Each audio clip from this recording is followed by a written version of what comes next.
किशोर मचावे।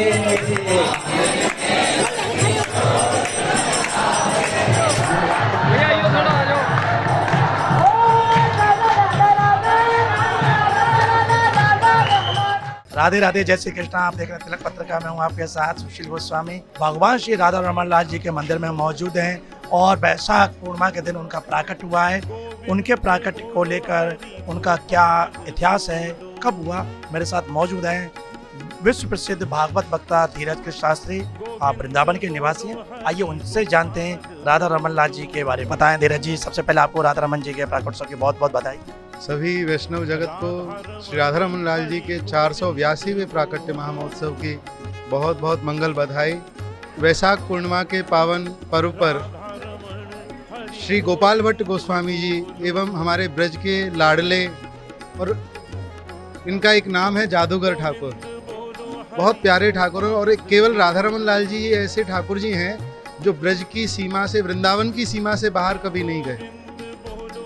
इनके प्राकट्य की जो कथा है, श्री गोपाल भट्ट गोस्वामी पाद जो 6 गोस्वामियों में आते हैं, वो श्री चैतन्य महाप्रभु के अंतर्गत गौड़ीय वैष्णव संप्रदाय से पूजा अर्चना सेवा करते थे शालिग्राम शिला की। तो नरसिंह चतुर्दशी के दिन श्री गोपाल भट्ट गोस्वामी जी के मन में भाव आया कि ठाकुर जी, आप भक्त प्रहलाद के लिए खम्भ फाड़ करके प्रकट हो सकते हो, तो शालिग्राम शिला तो साक्षात आपका श्री विग्रह है। तो उस दिन नरसिंह चतुर्दशी के दिन गौड़ीय वैष्णव संप्रदाय में, और कहाँ तक कहें समस्त वैष्णवों में, नरसिंह चतुर्दशी का एक अपना महत्व है, क्योंकि ठाकुर जी भक्त वत्सल बन करके भक्तों की इच्छा को पूरी करने के लिए सत्यम विधातुम निज भृत्य भाषितम, अपने भृत्य अपने भक्त की बात को रखने के लिए ठाकुर जी खंबे को फाड़ करके प्रकट हुए।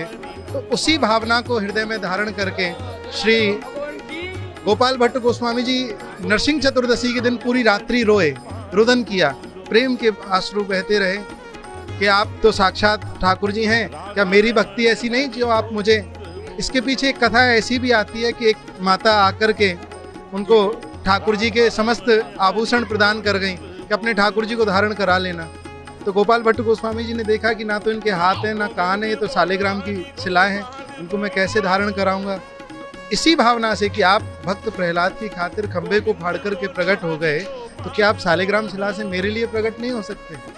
तो नरसिंह चतुर्दशी की पूरी रात्रि रुदन किया, और जैसे ही आप वैशाख पूर्णिमा के दिन प्रातः काल उठे हैं, तो आपने देखा शालिग्राम शिला से श्री राधा रमन लाल जी प्रकट हो गए। तो ऐसा हमारे संतों से, रसिक महानुभावों से, वृंदावन के रसोपासना के जो उपासक हैं उनसे हमने सुना है कि उनके मन में जो तीनों ठाकुरों की छवि थी, उन तीनों छवियों को लेकर के श्री राधा रमन जी प्रकट हुए। श्री राधा रमन लाल जी के मुखारविंद का दर्शन करने से गोविंद देव जी के दर्शन का फल प्राप्त होता है। श्री राधा रमन लाल जी के वक्षस्थल का दर्शन करने से श्री गोपीनाथ जी के दर्शन का फल प्राप्त होता है, क्योंकि वक्षस्थल, स्कंद, नाभि गोपीनाथ जी जैसी हैं। और राधा रमन जी के चरणों का दर्शन करने से श्री मदन मोहन लाल जी जो इस समय करौली में विराजमान हैं, ऐसे श्री राधा रमन लाल जी जो ब्रज के परम लाडले हैं। और हमारे श्री गोपाल भट्ट गोस्वामी जी ने एक बहुत सुंदर यहाँ एक पद लिखा है गुण मंजरी जी के नाम से। आली आज बाजे आज बधाई, साले गिराम ते प्रगट भये, ललित त्रिभंगी सुखदाई। आली आज बाजे आज बधाई, गावे मंगल गीत मंडली, रसिकन की धाई। राधा रमण लखत गुण मंजरी, नैनन को फल पाई। ए हाँ नैनन को फल पाई, बाजे आज बधाई।